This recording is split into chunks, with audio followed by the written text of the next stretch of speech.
함께 말씀을 묵상하는 귀한 하루의 시작입니다. 성령께서 말씀으로 우리를 하나 되게 해주셔서 주시는 말씀을 잘 이해하고 또 적용하게 하실 것을 기대합니다. 오늘 우리에게 주시는 하나님의 말씀 함께 보겠습니다.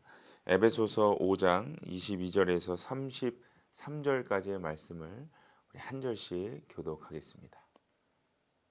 아내되니 여러분 남편에게 하기를 주님께 하듯 하십시오. 그리스도께서 교회의 머리가 되심과 같이 남편은 아내의 머리가 됩니다. 바로 그리스도께서는 몸의 구주이십니다.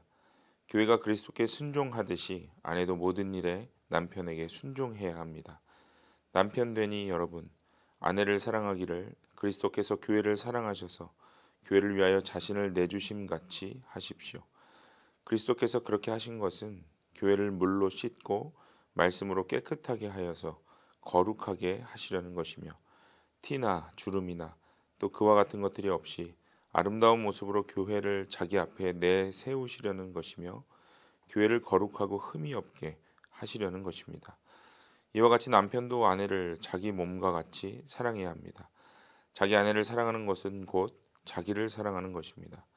자기 육신을 미워할 사람은 없습니다. 누구나 자기 육신을 먹여 살리고 돌보기를 그리스도께서 교회를 그렇게 하시듯이 합니다. 우리는 그리스도의 몸의 지체입니다. 그러므로 사람이 부모를 떠나 자기 아내와 합하여 그 둘이 한 몸이 되는 것입니다. 이 비밀은 큽니다. 나는 그리스도와 교회를 두고 이 말을 합니다. 그러므로 여러분도 각각 자기 아내를 자기 몸같이 사랑하고 아내도 자기 남편을 존중하십시오. 이제 에베소서 후반부를 함께 달려가고 있습니다. 오늘 본문은 남편과 아내를 큰 주제로 등장시키면서 각각의 특징 속에 어떻게 이 성령 충만한 삶을 살아갈 것인가에 대해서 말씀하고 있습니다. 바울은 성령 충만함이 가장 먼저 가정으로 흘러 들어가야 한다고 가르치고 있죠. 오늘 22절입니다. 아내되니 여러분 남편에게 하기를 주님께 하듯 하십시오. 아내는 남편에게 하기를 주님께 하듯 대해야 한다라고 말씀했어요. 이어지는 23절은 남편을 죽게 하듯 대하는 그 이유에 대해서 좀 더 자세하게 설명하는데요. 그리스도께서 교회의 머리가 되신 것 같이 남편이 아내의 머리가 되기 때문이다라고 그 이유를 설명했습니다. 그렇다면 그리스도께서 교회의 머리가 되셨다라는 것이 어떤 의미인지를 좀 자세히 알아야겠죠. 예수 그리스도는 교회의 머리가 되십니다. 그리스도께서 교회의 머리가 되신 이유가 무엇일까요? 자신의 유익을 위해서일까요? 예수 그리스도를 드러내시기 위함이었을까요? 그렇지 않습니다. 그리스도께서 교회의 머리가 되신 것은 책임지시기 위함이었습니다. 교회와 성도들을 영원한 죽음에서 살리기 위해서 자신이 감당해야 될 그 일을 책임지시기 위함이었습니다. 그래서 교회의 머리가 되셨어요. 예수 그리스도를 교회의 머리라고 설명할 때 우리는 그것을 어떤 상하의 관계, 즉 무언가를 명령하는 그런 존재로 받아들일 수 있습니다. 그러나 그것이 아니죠. 그리스도를 우리 삶의 머리가 되심으로 받아들이는 것은 그분이 교회와 성도를 살리기 위해 자기 자신을 제물로 바쳐서 책임을 지신 존재였기 때문입니다. 그래서 교회는요, 또 교회 안의 성도는 자신을 살리기 위해 목숨을 던지신 그리스도께 순종할 수 있는 거예요. 자신의 전부를 던져서 우리를 돌보셨고 책임지셨기 때문입니다. 사람은 누군가로부터 책임 있는 그 모습을 경험하게 되면 순종하고 사랑하게 되어 있습니다. 아내와 남편의 관계가 이러해야 한다라고 말씀하는 거예요. 어떤 상하의 관계가 아니라 자신의 전부를 던져서 서로를 돌보겠다고 다짐하고 끝까지 책임을 다하는 것이 부부다라고 말씀하는 거죠. 그때 교회가 그리스도께 순종하였듯이 아내가 남편을 또 남편이 아내를 서로 또 피차 순종할 수 있게 된다고 말씀하고 있습니다. 이어서 남편 된 분들께 바울이 부탁하죠. 25절입니다. 남편 되니 여러분 아내를 사랑하기를 그리스도께서 교회를 사랑하셔서 교회를 위하여 자신을 내주심 같이 하십시오. 이미 말씀드렸던 맥락과 같습니다. 나의 전부를 던져서 서로를 사랑할 수 있는가에 대한 질문을 지금 하고 있는 것이죠.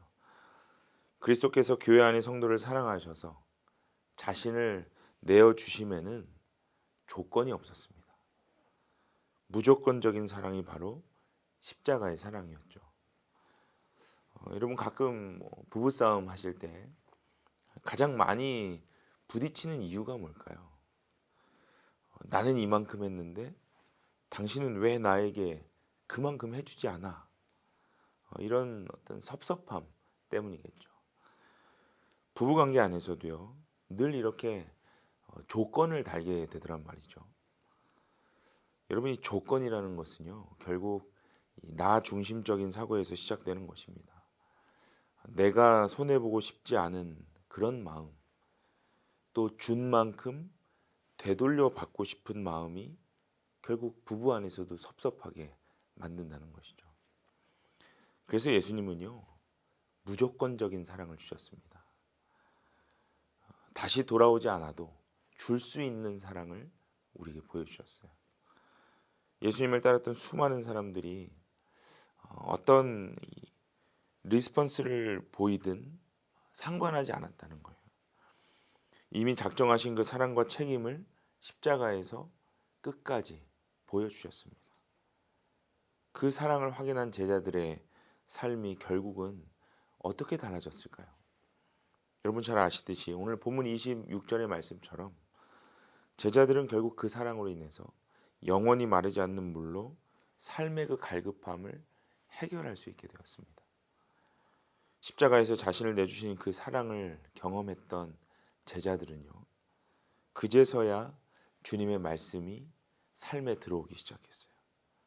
말씀으로 다시 born again 하는 것이 어떤 것인가를 예수님의 십자가 사건 이후에 결국 사도행전에 가서야 그들이 깨닫게 됐다는 것이에요. 말씀을 아무리 들어도 적용하지 못하였던 그 베드로가 예수님의 무조건적인 십자가 사랑을 경험한 후에 사도행전을 통해서 그 복음이 어떠한 복음인지를 이해하고 그제서야 그 복음을 설교하기 시작합니다. 그때 그 말씀이 실제가 되어서 수천 명의 사람들이 그 복음으로 인해서 그 역사를 경험하게 되죠. 말씀으로 거룩해진다라는 것이 무엇인지를 그제서야 깨닫게 됩니다. 사랑으로 이루어진 것입니다. 오늘 본문 27절을 보세요. 티나 주름이나 또 그와 같은 것들이 없이 아름다운 모습으로 교회를 자기 앞에 내세우시려는 것이며 교회를 거룩하고 흠이 없게 하시려는 것입니다. 이것이 바로 예수님의 사랑의 목적이었다는 거예요. 돌려받으려고 하신 것이 아닙니다. 여러분 사도행전에 등장한 이 초대교회와 성도들을 기억하실 거예요. 그리스도의 무조건적인 사랑을 확인하고 경험한 후에 그들은요, 서로 아끼지 않고 나누기 시작합니다. 서로의 물건들을 통용하고 거룩하고 흠없는 공동체가 되었다는 거예요. 그래서 남편과 아내 된 여러분, 그리스도께서 하신 것과 같이 무조건적인 사랑으로 서로를 대하시기 바랍니다. 남편과 아내의 삶이 결국 이 사랑으로 티 없고 주름 없는 아름다운 모습으로 살아갈 수 있도록 그렇게 서로 사랑하시기 바랍니다. 그렇다면 여러분 우리가 앞으로는 조건 달지 말고 무조건적인 사랑을 내가 먼저 하겠다고 결단할 필요가 있습니다. 여러분 사랑에는요 반드시 희생이 따르게 되어 있습니다. 조건을 걸기 시작하면 그 희생은요 점차 줄어들 수밖에 없습니다. 제자들이요 십자가 위에서 자신들에게 보이신 사랑 경험한 후에 달라지기 시작했어요. 자신들은 예수님께 늘 조건을 붙이고 또 요구했었는데 예수님은 끝까지 그렇게 하지 않으셨다는 것에 대해서 결국 감사하기 시작한 것이죠. 자기 중심적인 삶이 그 사랑으로 바뀐 것입니다. 여러분, 사람은요 누구나 자기 중심적일 수밖에 없습니다. 오늘 본문의 29절 말씀 보세요. 이렇게 말씀해요. 자기 육신을 미워할 사람은 없습니다. 누구나 자기 육신을 먹여 살리고 돌보기를 그리스도께서 교회를 그렇게 하시듯이 합니다.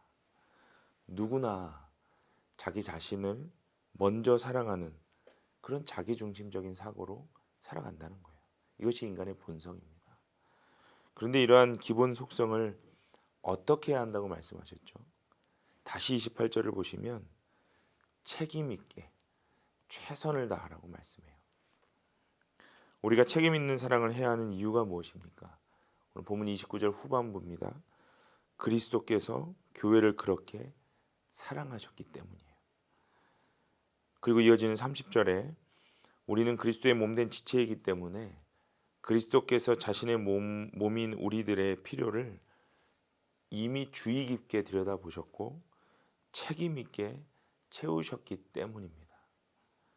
그 사랑을 받은 우리도 같은 책임으로 아내와 남편을 또 우리의 이웃을 사랑할 수 있어야 한다고 오늘 말씀하고 있습니다.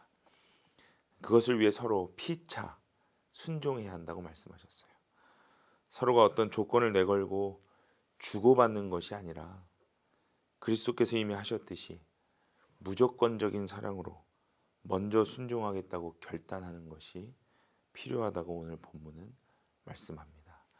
이것이 가정에서부터 또 부부관계에서부터 자녀와 부모의 관계에서부터 일어나기를 오늘 본문은 가르치고 있습니다. 그때 우리 일상이 성령 충만함으로 이어질 수 있게 되는 것입니다. 그것을 가장 기초가 되는 우리 가정에서 또 내 삶에서 먼저 경험하고 시작하시는 저와 여러분 되기를 간절히 소망합니다. 우리 주님께서 그렇게 도우실 것입니다. 함께 기도하겠습니다. 하나님, 감사합니다. 나 중심적인 사고에서 벗어나지 못하는 우리에게 십자가의 사랑과 영원한 생명을 끝까지 책임지셨던 주님의 사랑에 감사드립니다.